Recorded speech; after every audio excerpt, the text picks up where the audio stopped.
Hi, good afternoon everybody. Right now I'm at Sonamukhi High School field. তো আমরা দেখতে পাচ্ছি বাচ্চারা র্যাকেট খেলছে। সো তারা র্যাকেট খেলিতেছে, তো এটা ঘটমান। তাহলে ঘটমান প্রেজেন্ট কন্টিনিউয়াস।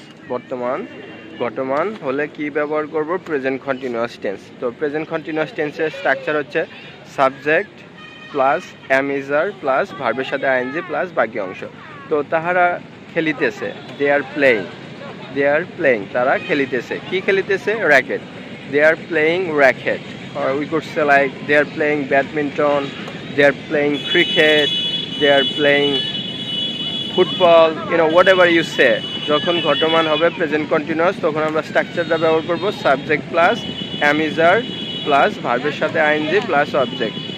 তো ইজ হবে যখন থার্ড পারসন সিঙ্গুলার নাম্বার হলে ইজ ব্যবহার করব, এবং বহুবচন হলে আর ব্যবহার করব, এবং শুধু আয়ের ক্ষেত্রে অ্যাম ব্যবহার করব।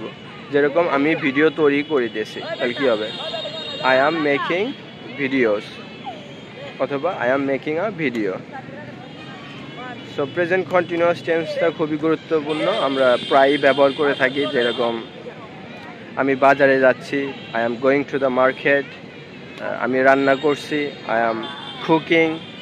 আমি ভাত রান্না করছি, আই এম কুকিং রাইস। তাহারা কাজ করিতেছে, দে আর ওয়ার্কিং, তারা কাজটি করিতেছে, they are doing the work, so that's it for now, see you later, have a good day.